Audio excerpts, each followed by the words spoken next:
નમસ્તે દોસ્તો, હાર્દિક sir એકેડમીની YouTube ચેનલમાં આપ સૌનું ખૂબ ખૂબ સ્વાગત છે. શું મજા આવી ને મિત્રો? એઆઈ નથી. ઓકે, અત્યાર સુધી છેલ્લે ઓગસ્ટમાં મેં 4-5 વિડીયો એઆઈ થી બનાવ્યા હતા, પરંતુ જે મારા પેઇડ યુઝર્સ છે એનો રિસ્પોન્સ પણ એમ હતો કે સર તમારા જે બોલેલા લેક્ચર છે બરાબર, એમાં વધારે મજા આવે છે એઆઈ કરતા. ઓકે, એમ કે સાથે સાથે થોડું ઘણું હું તમારી સાથે જે એક્સ્ટ્રા નોલેજ શેર કરું છું તો એ વિડીયો જોવા માટે વધારે પ્રેરિત કરે છે. સો ધેટ્સ વાય છે મેં ત્યારથી 4-5 દિવસની એઆઈની જે વિડીયો બનાવ્યા ત્યારથી પછી એ સ્ટોપ કરી દીધા. ઓકે, રીઝન એ હતું કે થોડું ઘણું મારા જે ડિવાઇસીસ છે બરાબર, એમાં શોર્ટ સર્કિટના લીધે થોડો ઘણો પ્રોબ્લેમ થઈ ગયેલો છે. ઓકે, તો જેના લીધે છે બરાબર મારે લગભગ 15-20 દિવસનો ગેપ પડી ગયો. ઓકે, અને અત્યારે જે હું માઇક અને સાઉન્ડ સિસ્ટમ ને બધું યુઝ કરું છું, ઓકે, આની અંદર રેકોર્ડિંગ માટે. ઓકે, તો એ પણ અત્યારે જસ્ટ ટેમ્પરરી કામ ચલાવવા માટે અત્યારે લીધી છે. હોપફુલી અત્યારે 1 સપ્ટેમ્બર સુધીમાં બધું રેગ્યુલર શરૂ થઈ જાય બરાબર. નવી ઓર્ડર કરી છે, 1 સપ્ટેમ્બર સુધીમાં કદાચ એ બધું રેગ્યુલર થઈ જશે.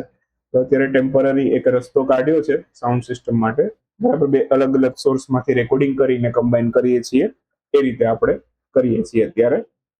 સો બાકી જનરલી કેવું હોય છે કે એક જ સાથે બધું પીસી માંથી બધું રેકોર્ડ થઈ જતું હોય, એડિટિંગ ઓછું કરવું પડે. તો એના કારણે છે અત્યારે આટલા દિવસ સુધીમાં થોડુંક લેપટોપની અંદર પણ થોડા ઘણા જે ડિવાઇસ યુઝ કરું છું રેકોર્ડિંગમાં, એમાં પણ થોડા ઘણા ટેકનિકલ પ્રોબ્લેમ આવી ગયેલા, જેના કારણે રિપેરમાં ગયેલું ને પછી અત્યારે હવે આપણે આજથી શરૂ કરીએ છીએ બરાબર. સો શરૂ કરીએ આજનો વિડીયો 25મી ઓગસ્ટના તમામ અગત્યના કરંટ અફેર. સૌથી પહેલો ક્વેશ્ચન એવો છે કે બ્રિક્સ આઈસીટી ટ્રેક એની બેઠકનું આયોજન કયા સ્થળે કરવામાં આવેલું છે? તો બ્રિક્સની આઈસીટીની બેઠક થઈ છે બરાબર. અને આ જે બેઠક છે બરાબર, આઈસીટી ટ્રેક બેઠક, એ ક્યાં થઈ છે? મહારાષ્ટ્રમાં થઈ છે. મહારાષ્ટ્રમાં કઈ જગ્યાએ? તો કે પુણે ખાતે. ક્લિયર? તો બીજી વાત કે કરંટ અફેરના કોર્સિસ છે બરાબર, એની પ્રાઇસ આપણે રિવાઇઝ કરી છે. તો તમે અત્યારે જોશો તો આપણી એન્ડ્રોઇડ એપ્લિકેશનની અંદર પહેલા કરતા તમને ખૂબ જ સારી કિંમતમાં તમને સારા એવા કોર્સ મળી જશે. ઓકે, થોડો ઘણો વેલિડિટીનો ડિફરન્સ છે, પરંતુ તમે એક ટૂંકા ગાળા માટે લેવા ઈચ્છતા હોય તો ખૂબ જ સારી પ્રાઇસમાં તમે સારા કરંટ અફેર મેળવી શકો છો. 6-8-1 વર્ષ સુધીના કરંટ અફેર આપણે આપણી ચેનલમાં રાખીએ છીએ, આપણી એન્ડ્રોઇડ એપ્લિકેશનમાં પણ રાખીએ છીએ. તો એ બધા તમને તમારી આવનારી પરીક્ષામાં પણ ઉપયોગી બનશે. ક્લિયર? સાથે ક્વિક રિવિઝનની પીડીએફ મૂકી છે. હવે સીસી ની પરીક્ષા આવે છે બરાબર. ઓગસ્ટ મહિનાને બાદ કરી આપણે જાન્યુઆરીથી લઈ અને જુલાઈ સુધીનું આપણે એની અંદર છે ક્વિક રિવિઝન એડ કર્યું છે.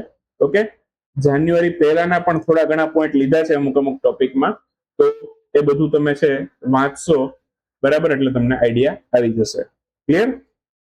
તો શરૂ કરીએ હવે આ ટોપિક. બ્રિક્સ આઈસીટીની જે ટ્રેક બેઠક છે ક્યાં થઈ? મહારાષ્ટ્રના પુણેમાં થઈ છે. બાકી બ્રિક્સની વાત આવી છે, 18મું બ્રિક્સ સંમેલન છે જેનું આયોજન છે ભારત કરી રહ્યું છે. ઓકે, એની થીમ છે ઇનોવેશન, રેઝિલિયન્સ, કોલેબોરેશન અને સસ્ટેનેબિલિટી. ગુજરાતીમાં પણ યાદ રાખી લો, ઘણી વખત ગુજરાતીમાં આપેલું હોય, આપણને એમ થાય આમાં ગુજરાતીમાં કયું આવતું હશે બરાબર. ઓપ્શન એવા આપી દે કે પછી આપણે કન્ફ્યુઝ થઈ જાય.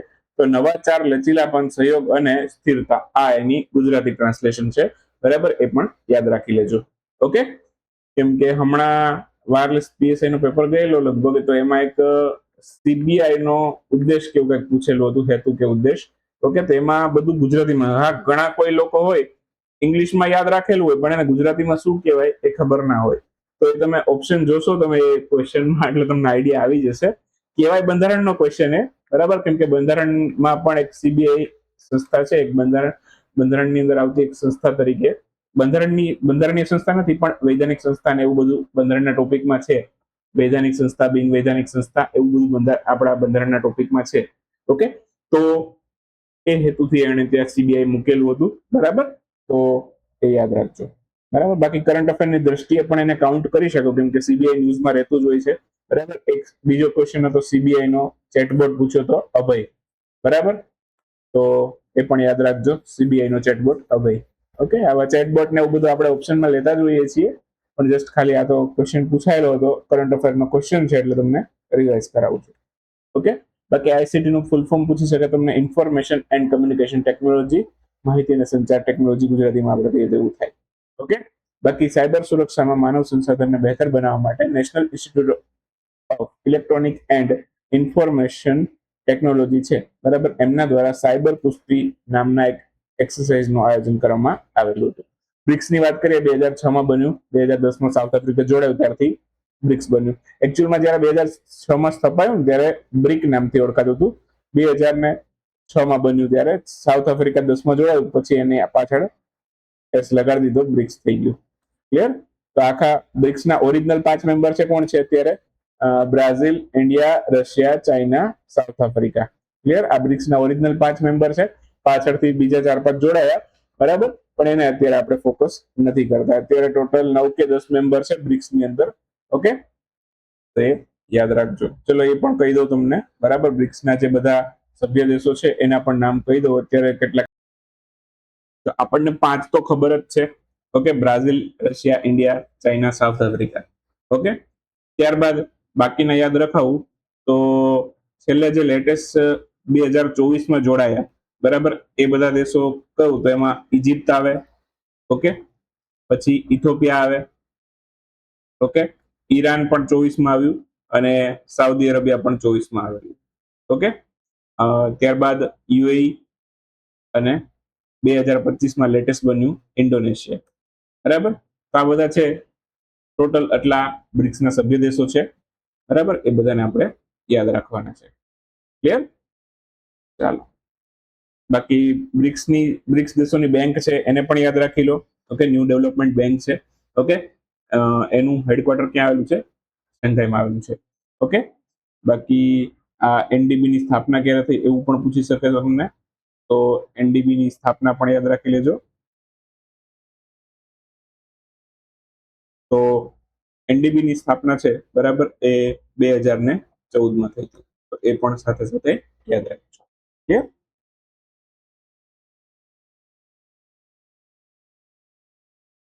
એના પછી વાત કરીએ તો ભારતનો 80મો સ્વતંત્રતા દિવસ છે, બરાબર, એના અવસરે પીએમ મોદી છે એમણે વિકસિત ભારત 1947માં નીચેનામાંથી કયું વિઝન લોન્ચ કર્યું છે? તો એમણે જે વિઝન લોન્ચ કર્યું છે એનું નામ છે સપ્તધારા.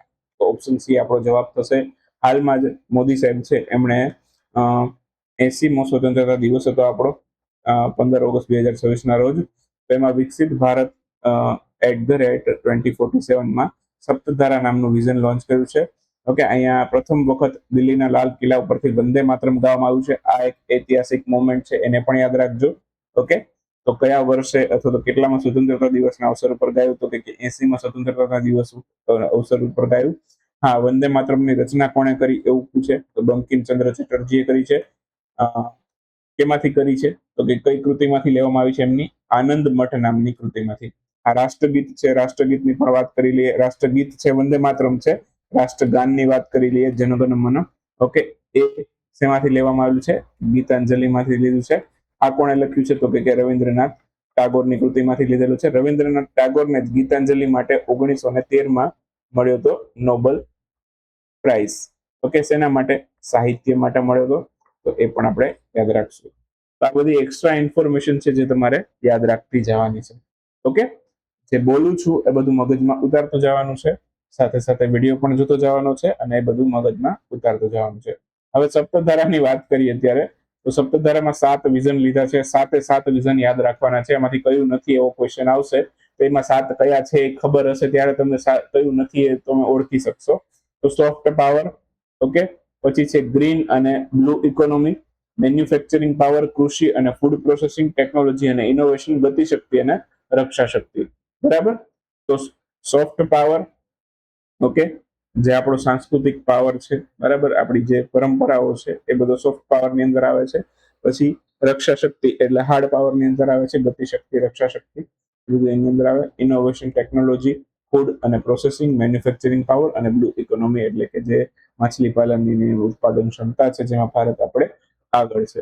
ઓકે, તો આ બધું છે, બરાબર, એ સપ્તધારાના વિઝનો છે. સાથે સાથે તમારે યાદ રાખવાના છે, પરીક્ષામાં પૂછાશે. ઓકે, એના પછી વાત કરીએ તો ભારતની સ્માર્ટ પાવર એ દેશની હાર્ડ પાવર, અને સોફ્ટ પાવર જે છે બરાબર એ બંનેનું સંયુક્ત વ્યૂહાત્મક સ્વરૂપ છે. ઓકે, તો એ પણ આપણે મુદ્દો યાદ રાખી શકીએ છીએ કે ભાઈ સોફ્ટ પાવર અને હાર્ડ પાવર બંનેનું કોમ્બિનેશન કરીએ તો એ આપણું સ્માર્ટ પાવર બને. ઓકે, બાકી સપ્તધારા છે એના રક્ષા શક્તિ મોડેલ હેઠળ છે ભારતને સુરક્ષા ક્ષેત્રે આત્મનિર્ભર બનાવવા માટે ગ્લોબલ સપ્લાય બનવાનું પણ આપણે લક્ષ્યાંક રાખેલું છે. બાકી આની વાત થઈ ગઈ. 15 ઓગસ્ટે કઈ સંસ્થાનો સ્થાપના દિવસ હતો? ચલો આ કોઈને આવડે? 15 ઓગસ્ટે કઈ સંસ્થાનો સ્થાપના દિવસ હતો? ચલો આવડતું હોય કે ના આવડતું હોય, તમારો જવાબ કદાચ આવી ગયો હશે મનમાં કે ઈસરો. બરાબર, ઘણી વખત મેં તમને ઈસરો જ્યારે પણ સેટેલાઇટનો કોઈ ટોપિક ચર્ચામાં હોય ત્યારે કહું જ છું કે ભાઈ ઈસરોની સ્થાપના થઈ 1969માં અને ક્યારે થઈ હતી તો કે 15 ઓગસ્ટના રોજ. ઓકે, એવી જ રીતે ડીઆરડીઓ આવે ત્યારે પણ કહેતો હોઉં છું કે ભાઈ ડીઆરડીઓ છે એની સ્થાપના ક્યારે થઈ હતી તો કે 1958માં. એનું હેડક્વાર્ટર નવી દિલ્હીમાં છે, ઈસરોનું બેંગ્લોરમાં છે. ક્લિયર? આ બધું યાદ રાખીશું. એક જ મિનિટ ચાર્જિંગમાં મૂકી લઈએ. હવે બેટરીના ખર્ચા આવશે કદાચ એવું લાગે છે.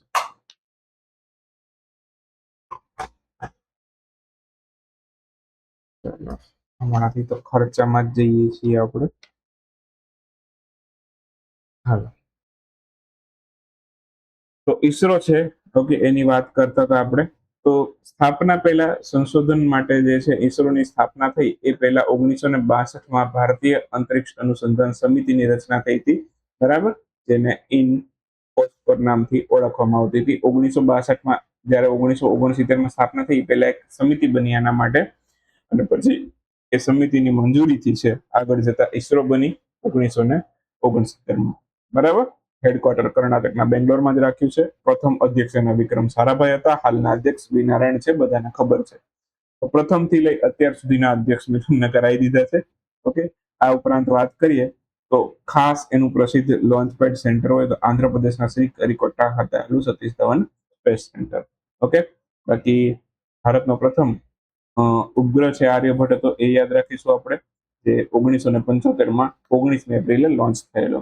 આ ઉપરાંત બીજા સેટેલાઇટોને બધું યાદ રાખીએ. સૌથી પહેલા આર્યભટ્ટ જે આપણે લોન્ચ કર્યો એ બીજા રશિયાની મદદથી લોન્ચ કર્યો હતો આપણે. ઓકે, પણ આપણે ભારતે પોતાની મદદથી જ, મતલબ કે આપણે ભારતમાંથી જ લોન્ચ કર્યો એવો સૌથી પહેલો ઉપગ્રહ હતો રોહિણી. ઓકે, એને SLV-3 રોકેટની મદદથી આપણે લોન્ચ કર્યો હતો. ક્યારે? 1980માં. 75માં આર્યભટ્ટ કર્યો, એના પછી રોહિણી આપણે પોતે જાતે કર્યો. પહેલા રશિયાની મદદ લઈને કર્યો અને ત્યારબાદ 80માં આપણે પોતે કર્યો. ઓકે, તો એ બંનેમાં ખાસ ડિફરન્સ યાદ રાખજો. ઓકે, બાકી PSLV-C-37 રોકેટ સાથે ટોટલ 100 થી વધુ ટોટલ 104 સેટેલાઇટ લોન્ચ કરીને આપણે રેકોર્ડ પણ બનાવેલો છે. ઓકે, આ ઉપરાંત વાત કરીએ તો ચંદ્રયાન 1 મિશન છે, બરાબર, એને પણ આપણે લોન્ચ કર્યું હતું 2008માં. ચંદ્રયાન 3 2023માં લોન્ચ કર્યું હતું. 23મી ઓગસ્ટે લેન્ડ થયું હતું, જેને આપણે હાલની તારીખમાં રાષ્ટ્રીય અંતરિક્ષ દિવસ તરીકે ઉજવીએ છીએ. ઓકે, એ બધું યાદ રાખશું. LV-M3 M4 રોકેટની મદદથી લોન્ચ કર્યું હતું. ચંદ્રયાન 1 છે PSLV-C11 ની મદદથી લોન્ચ કર્યું હતું આપણે. ઓકે, બાકી મંગળયાન લોન્ચ કર્યું હતું. C-55 PSLV નું રોકેટ હતું. ઓકે, એ મંગળયાન હતું. આદિત્ય L1 લોન્ચ કર્યું છે, PSLV-C-57 ફ્લાઇટ હતી એની, તો એ પણ યાદ રાખીશું. તો આ બધા કાર્યક્રમો યાદ રાખવાના છે. અવકાશમાં જનાર સૌથી પહેલા ભારતીય વ્યક્તિ કહીએ તો એ રાકેશ શર્મા છે.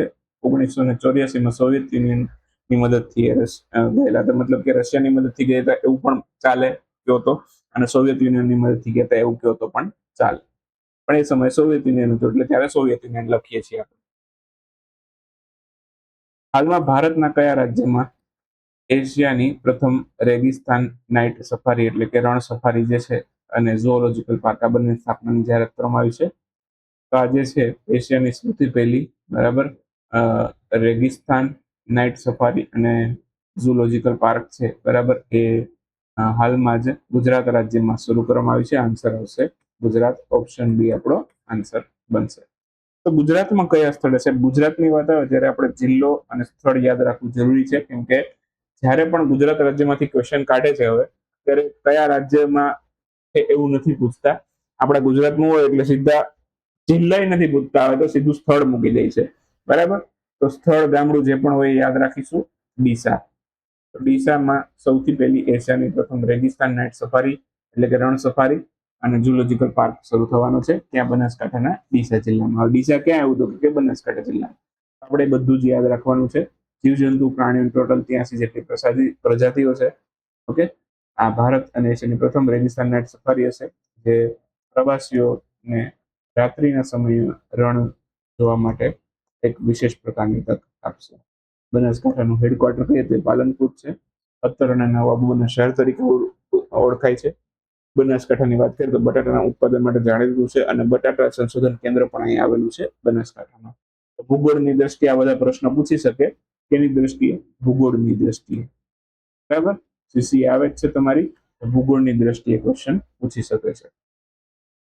તાજેતરમાં કયા કયા રાજ્યમાં આવેલ પરીછા ડેમ છે, બરાબર, એને વર્લ્ડ હેરિટેજ ઇરિગેશન સ્ટ્રક્ચરનો આંતરરાષ્ટ્રીય દરજ્જો આપવામાં આવ્યો છે. તો વર્લ્ડ હેરિટેજ ઇરિગેશન સ્ટ્રક્ચરનો આંતરરાષ્ટ્રીય દરજ્જો આપવામાં આવેલો છે. અને આ કયા રાજ્યની અંદર આવેલું છે? આ આવેલું છે ઉત્તર પ્રદેશના ઝાંસી ખાતે. તો આન્સર આવશે ઓપ્શન એ. હાલમાં જ છે ઓકે, ઉત્તર પ્રદેશના ઝાંસી ખાતે આવેલા 140 વર્ષ જૂના પરીછા બંધ જે છે, બરાબર, એમને ICID દ્વારા જે છે ઓકે વર્લ્ડ હેરિટેજ ઇરિગેશન સ્ટ્રક્ચરનો દરજ્જો આપવામાં આવ્યો છે. આ બંધની વાત કરીએ તો ક્યાં આવ્યો છે તો કે બેતવા નદી ઉપર આવેલો છે. બંધની લંબાઈ છે 174 મીટર છે. મધ્યપ્રદેશ અને ઉત્તર પ્રદેશ બંનેને આનાથી સિંચાઈનો લાભ મળે છે. ઓકે, બાકી વીજળી ઉત્પન્ન કરવા માટે પણ આ બંધ પૂરતો છે. ઓકે, ઉપરાંત વાત કરીએ તો વૈશ્વિક દરજ્જો આપવા માટે જે ફ્રાન્સમાં આ સમિટ યોજાય છે ICID ની, કેટલામી આવૃત્તિ હતી તો કે 26મી આવૃત્તિ હતી. જે સમિટ હતી ક્યાં યોજાઈ હતી તો કે ફ્રાન્સમાં યોજાઈ હતી. બરાબર, અને આ ICID નું પૂરું નામ પૂછી શકે તમને, તો પૂરું નામ શું છે? International commission on irrigation and drainage. આ એનું ફૂલ ફોર્મ છે, તો યાદ રાખજો. 2022માં ઝાંસીને પણ આ પ્રકારનું એક બંધ આવેલું છે, સુકવા ડુકવાન બંધ. તો એને પણ આ પ્રકારનું આંતરરાષ્ટ્રીય સન્માન મળેલું છે. ઓકે, બાકી ઉત્તર પ્રદેશમાં 100મી રામસર સાઇટ હમણાં જ બની હતી, એથી સુરહાતાલ, અને એની પહેલા 99 હતી શેખાઝીલ હતી. એ પણ યાદ રાખજો, બંને ઉત્તર પ્રદેશની જ હતી. હાલમાં જ શ્રવાણી નામનું એક નવું મોડલ છે એ લોન્ચ કર્યું છે. કોણે લોન્ચ કર્યું છે? આ IISc બેંગ્લોરે લોન્ચ કર્યું છે. કોણે કર્યું છે? IISc બેંગ્લોર. હાલમાં જ શ્રવાણી નામનું એક મોડેલ લોન્ચ કરવામાં આવ્યું છે IISc બેંગ્લોર દ્વારા. આ ઓપન સોર્સ વોઇસ મોડેલ છે, બરાબર. આવું જ એક મોડેલ છે, એનું નામ છે ભાષિણી. બરાબર, આ ભારત સરકાર દ્વારા સમગ્ર દેશમાં એક લોન્ચ કરવામાં આવેલું અનુવાદ પ્લેટફોર્મ છે. બરાબર, બાકી ભાષાઓની વાત આવી છે તો ભારતના બંધારણમાં કઈ અનુસૂચિમાં ભાષાની જોગવાઈ કરેલી તો કે 8મી અનુસૂચિ. ટોટલ કેટલી ભાષા છે બંધારણ માન્ય ભાષા છે? તો ટોટલ 22 છે. ઓકે, તો આ બધું યાદ રાખજો આંકડા. ઓકે, બાકી વાત કરીએ તો IISc ની વાત કરીએ, Indian institute of science Bangalore. આની સ્થાપના 1909માં જમશેદજી ટાટા દ્વારા કરવામાં આવી હતી, એ પણ યાદ રાખજો. હવે વાત કરીએ આ શ્રવાણી નામના એક ઓપન સોર્સ વોઇસ મોડેલની. 65 જેટલી ભાષાઓ અને બોલીઓ છે, બરાબર, ચોકસાઈથી વાત કરી શકે એ પ્રમાણે ડેવલપ કર્યું છે. ચોકસાઈ વધારવા માટે, વિકાસ માટે રેસ્પાયર લેબ અને ગૂગલ બંનેની સાથે સમજૂતી કરાર કરવામાં આવેલા હતા. બરાબર,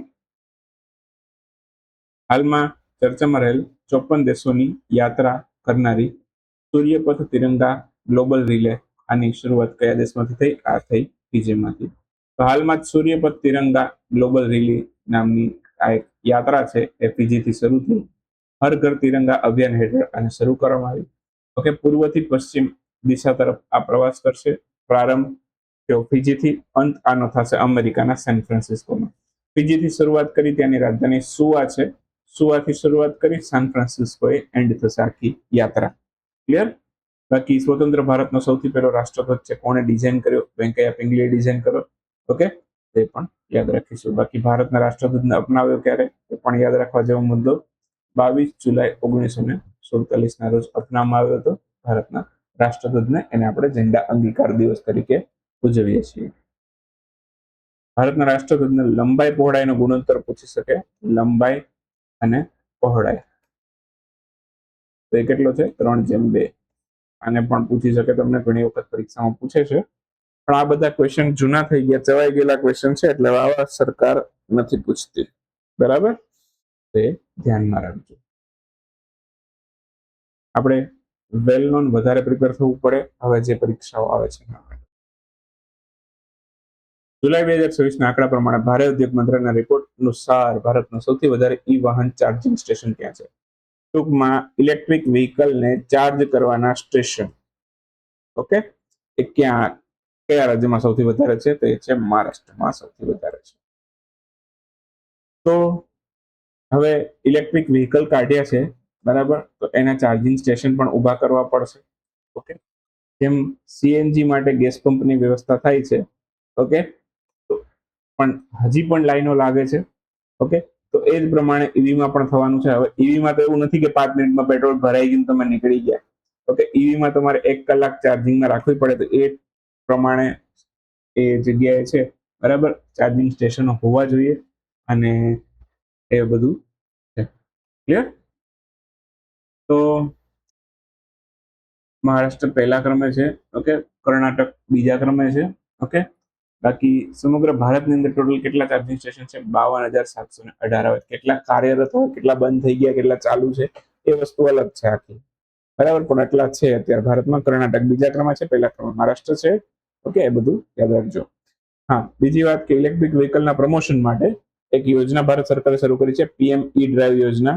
બરાબર, તો આ ફેમ યોજના, ઈ ડ્રાઈવ યોજના બધું સરખું જ છે, ઇલેક્ટ્રિક વ્હીકલને પ્રોત્સાહન આપવા માટે છે. બરાબર, બાકી નીતિ આયોગ દ્વારા ઇન્ડિયન ઇલેક્ટ્રિક મોબિલિટી ઇન્ડેક્સ પણ બહાર પાડવામાં આવે છે, એ પણ યાદ રાખશું. ફેમ યોજનાનું પૂરું નામ પૂછી શકે છે તમને, તો faster adoption and manufacturing of electric vehicle, આ ફેમ યોજનાનું પૂરું નામ છે. ઓકે, આપણે નેટ ઝીરો બનવાનો લક્ષ્યાંક છે 2070 સુધીનો, તો એ માટે થઈને આપણે અત્યારે ઇલેક્ટ્રિક વ્હીકલને પ્રમોટ કરીએ છીએ. 24 ઓગસ્ટે કયા દેશનો સ્વતંત્રતા દિવસ છે? તો હાલમાં જ 24મી ઓગસ્ટે યુક્રેનનો સ્વતંત્રતા દિવસ હતો, તો આન્સર આવશે યુક્રેન, ઓપ્શન બી જવાબ બનશે. તો 24મી ઓગસ્ટના રોજ યુક્રેનનો સ્વતંત્રતા દિવસ હતો. ઓકે, 24 ઓગસ્ટ 1991 ના રોજ છે, બરાબર, યુક્રેન છે એને એસએસઆર ના સુપ્રીમ સોવિયત દ્વારા અપનાવવામાં આવ્યો હતો. ઓકે, તો એ ત્યારથી અલગ દેશ બનેલો. તો આ ઉપરાંત બીજા બધા દેશોના પણ સ્થાપના દિવસ યાદ રખાઈ દો, જેમ કે પાકિસ્તાનનો 14 ઓગસ્ટે છે, ઇન્ડોનેશિયાનો 17 ઓગસ્ટે છે, 19 ઓગસ્ટે અફઘાનિસ્તાનનો છે. ક્યારે ક્યારે સ્વતંત્ર થયા છે એ પણ તમને કૌંસમાં લખેલું છે. ભારત ઉપરાંત કયા કયા દેશોનો સ્થાપના દિવસ છે? બરાબર, સ્વતંત્રતા દિવસ 15મી ઓગસ્ટ આવે છે. નોર્થ કોરિયા, સાઉથ કોરિયાનો આવે, બહરીનનો આવે અને ડેમોક્રેટિક રિપબ્લિક ઓફ કોંગોનો આવે, DRC. બરાબર, આ બધાનો 15મી ઓગસ્ટે આવે છે. કોણ ક્યારે સ્વતંત્ર થયું એ કૌંસમાં લખેલું છે, એ તમારે યાદ રાખી લેવાનું, આટલું બધું મને બોલવાનું નહીં ગમે. બરાબર, વિશ્વ ગુજરાતી ભાષા દિવસ ક્યારે ઉજવાયેલો? 24 ઓગસ્ટે હતો ગુજરાતી ભાષા દિવસ. તો હાલમાં 24 ઓગસ્ટે ગુજરાતી ભાષા દિવસ ઉજવાયેલો છે. કવિ નર્મદ શંકર લાભ શંકર દવે આમની જન્મ જયંતિને આપણે ઉજવીએ છીએ ગુજરાતી ભાષા દિવસ તરીકે. ઓકે, તો 2026માં ઓકે વાત કરીએ તો 2026માં નર્મદની 193મી જન્મ જયંતિ છે, એ પણ યાદ રાખશું. ગુજરાતી ભાષાનો સૌથી પહેલો શબ્દકોશ છે, એનું નામ છે નર્મકોશ, જે કવિ નર્મદે તૈયાર કરેલો છે. જન્મ એમનો 1833માં સુરત જિલ્લામાં થયો. એક વાક્યના ક્વેશ્ચન પૂરા કરીએ અને ફટાફટ આજનો વિડીયો પૂરો કરીએ. મહિલાઓની નાણાકીય સ્વતંત્રતાને પ્રોત્સાહન આપવા માટે સિંગા પેંગલ ઉદ્યોગ સાહસિકા ક્રેડિટ યોજના આ કયા રાજ્ય શરૂ કરી છે? તો આ સિંગા પેંગલ નામની યોજના તમિલનાડુએ શરૂ કરી છે, મહિલા માટે છે. બ્રિક્સ ચેમ્બર ઓફ કોમર્સ ઇન્ડસ્ટ્રીના માનદ સલાહકાર તરીકે કોની નિયુક્તિ થઈ છે? તો ડોક્ટર એલ ઉરઈ શ્રીધર છે એ આના માનદ સલાહકાર બન્યા છે. ગામડાઓમાં પુનર્વસનને લઈ અને ચર્ચામાં રહેલ સતકોશિયા ટાઈગર રિઝર્વ છે એ કયા રાજ્યમાં આવેલો છે? તો સતકોશિયા ટાઈગર રિઝર્વ ઓડિશામાં આવેલો છે. એકચ્યુઅલમાં આપણે ટાઈગર રિઝર્વની PDF પણ આપણે અપલોડ કરેલી છે, તો એ પણ ધ્યાનમાં લેજો. ભારતે કયા દેશ સાથે દરિયાઈ સુરક્ષાના સહયોગ પર હસ્તાક્ષર કર્યા છે? તો ભારતે જાપાન સાથે કર્યા છે. આન્સર આવશે જાપાન. હાલમાં સોકાર જાનકી નિધન થયું છે, કોણ હતા? એક અભિનેત્રી હતા, એટલા બધા અગત્યના નથી, સ્કીપ કરી શકાય. રાષ્ટ્રીય મહિલા આયોગ એમણે મહિલાઓના ડિજિટલ સશક્તિકરણને પ્રોત્સાહન આપવા માટે યશોદા એઆઈ પહેલ છે એ કયા રાજ્યમાં શરૂ કરી છે? તો આ મહિલા રાષ્ટ્રીય મહિલા આયોગ નેશનલ વુમન કમિશને પંજાબ રાજ્યમાં શરૂ કરી છે મહિલા માટે. વિશ્વાસ દે પૃથ્વી નામનું પુસ્તક છે એને પ્રતિષ્ઠિત સરલા પુરસ્કાર 2026 મળ્યો છે. આ પુસ્તકના લેખક કોણ છે? આ પુસ્તકના લેખક છે આશુતોષ પરિડા.